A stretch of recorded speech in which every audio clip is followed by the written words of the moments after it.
Hey folks, I'm Dave. Welcome to the channel.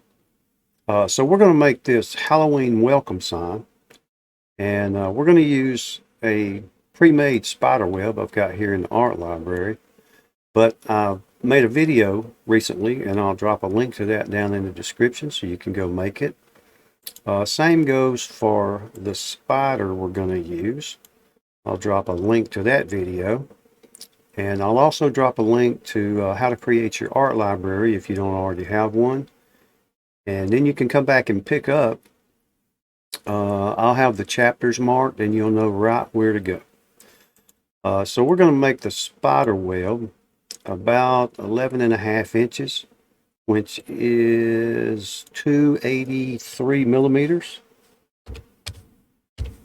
Somewhere close. Be sure your lock is on so it'll adjust proportionately. And then we're just going to flip our spider. You can use the period key to rotate clockwise. And we're just going to kind of fill this in and then center it. And then we're going to use a 100% free font to write welcome. And I'll drop a link for where to get that from dafont.com. So you want to select your spider after you resize. Shift and select your web, and then hit bullseye. And then we want to grab a copy of the spider. So just select your spider, Control D, and then you can use your right arrow key to move it off of the workspace. Remember, you can use your mouse scroll to scroll in and out. You can push down to move the entire canvas around. Okay, so we've got this set. You want to make sure that your legs touch something and they're not just dangling. These are fine, but for the most part, that way to keep something from snagging. We're going to use a 5mm Luan hardwood plywood to cut this out of. It is a really nice hobby wood, and if you've seen any of my videos, you know I use it quite often. And I'll drop a link in the description so you can go get that if you like. And with our spider centered on the web, we're just going to select everything. And we're going to go over to Union in the modifier tools and click Union. You could also go up to Tools and down to Boolean Assistant. Now, any of these small little pieces that you didn't want in here, for whatever reason, you can just select, ungroup, and then just touch those pieces and delete them out of the way. Sometimes they're unsightly. Usually it's not a big deal, but we'll leave it like that. But you have to remember to go back, select everything, and then group it back together. Otherwise, you'll lose some of the other pieces. Okay, so now that we have that, we're going to write out the word welcome. And like I said, we're going to use a free font. It's called Mortified Drip, and it is 100% free. So we just want to get the text tool and in all caps, type out welcome.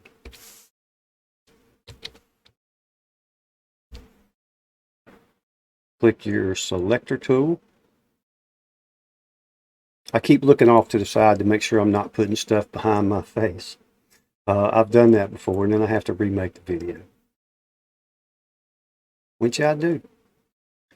So we're going to set this here just for a second, and we're going to bring our spider back over, because the backdrop for that will be part of that. We just want to get it set. And with that selected, since the spider we just moved in is selected, you want to shift and touch the lettering. Then we're going to move it back out. And now it's all together.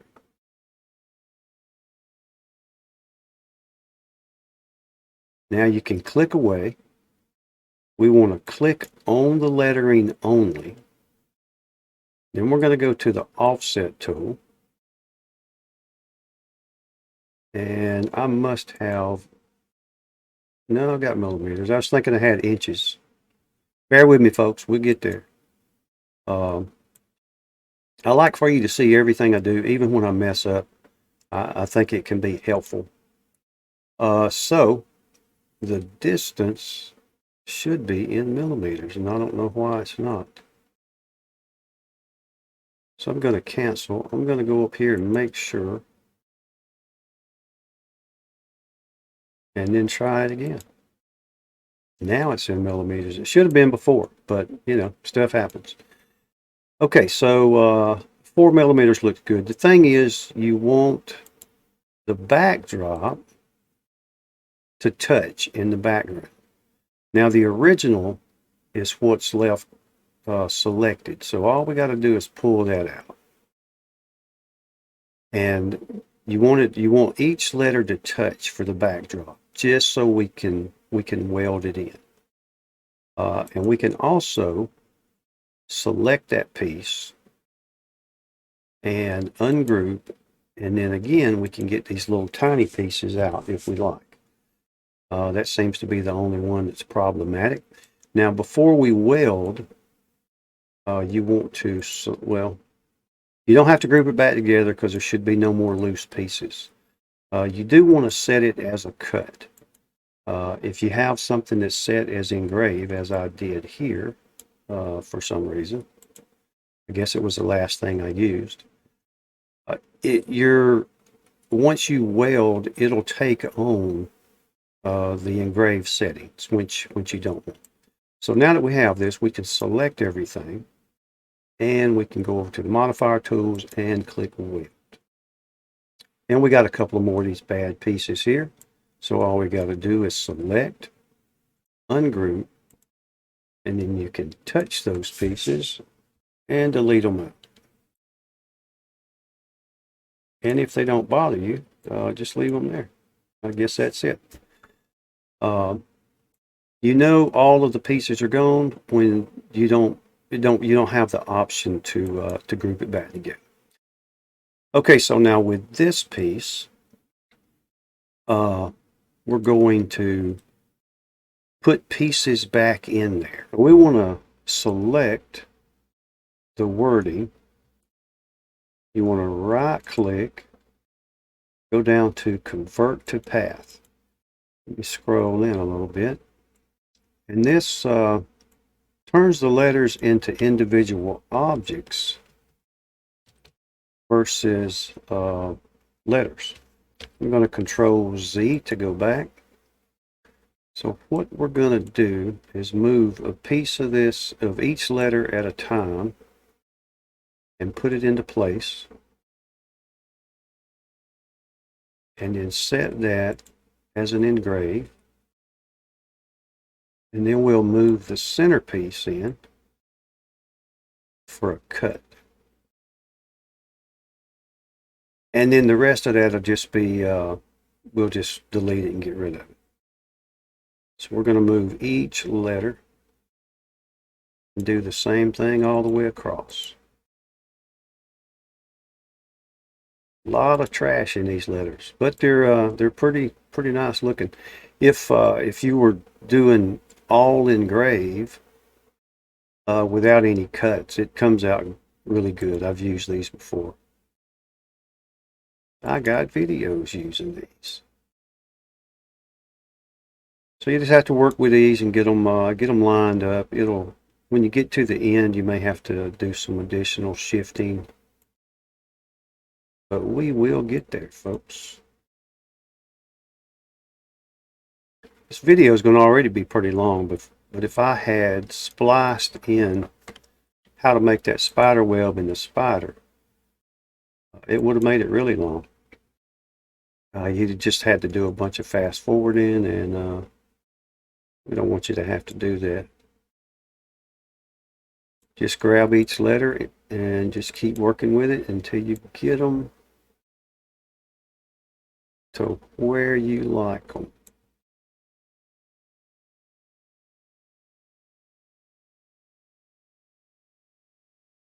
And this turned out really nice. I think I'll use this other one instead of that one.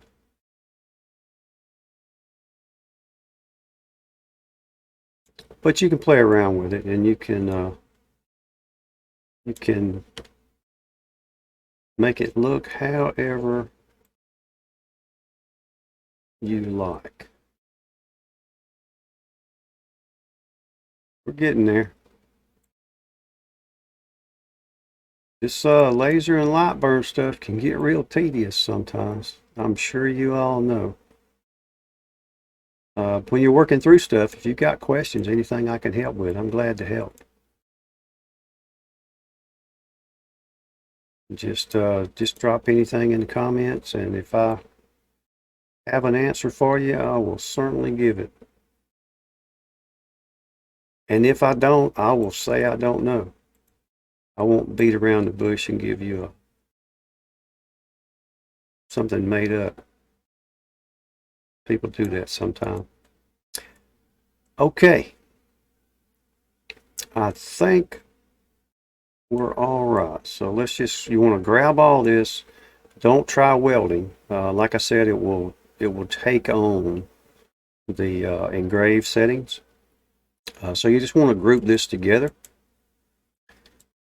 and it will be cut separately, of course, and then we can go get rid of all this trash. Just select it and dump it. And this is going to be 2 cuts. I'm going to do it in 1 cut. I've got a extended bed, so I'm going to do this in 1 cut, and I believe that is it. Now you could also, like I said, the wood is pretty sturdy. If you wanted to do a circle and just cut out a circle and mount this to it, you could do that. You could, well, let's just add an outer ring to it. Maybe that'll make it a little more sturdy. Just grab a circle and pull out hold your shift key and draw out a perfect circle. Make it a cut. And let's just, I think the neighbor's dog is cutting up out there, so I'm sorry if there's any noise. And then go to the offset, and let's do inward, and make it about 8 millimeters maybe. That looks good. Click OK. And if you need it, it looks pretty good. But you want to select that outer ring and then group it together. And then you can grab everything and just click weld. And there you go.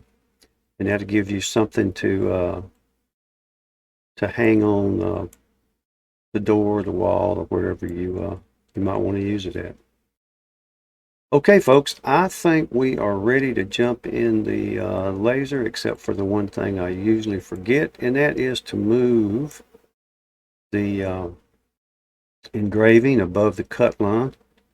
And I think I will change the power on that to about 60.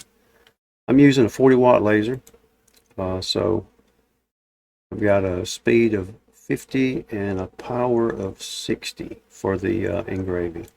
It usually comes out pretty good on this wood. All right, folks, let me jump in the laser and set this up. We'll cut it out, see what it looks like. All right, I'll be right back. Okay, folks, we are all framed up, ready to go.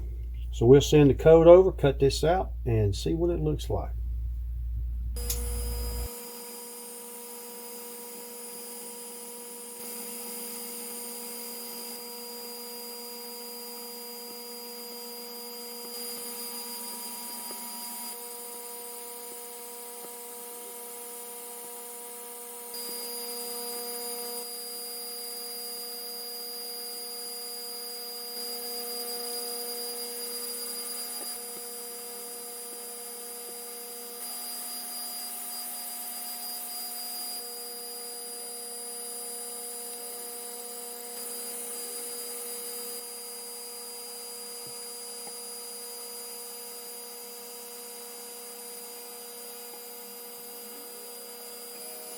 Okay, folks, all done. Let me get it put together, and we'll get a closer look at it. I'll be right back.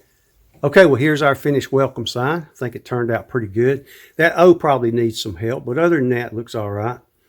You folks can use your imagination, maybe add a backdrop, throw on some paint, and just make this look a whole lot better. If you give it a try and you have questions, let me know and I'll get you an answer. If you got questions about anything I've got posted or any general laser or Lightburn questions, I'm glad to try to answer those. I'll drop links to the videos for the spider web and the spider, and I'll drop a link for where to get the Mortified Drip font. It's 100% free out on dafont.com. I'll also drop a link for the where to get the 5mm Luan plywood. It's a really nice project wood. I think you'll enjoy using it. I use it a lot. If the video was helpful, please like and subscribe. It'll help this tiny channel grow a little bit, and I would really appreciate it. So just check back often for new videos. You folks take care, and we'll see y'all next time. Thank you.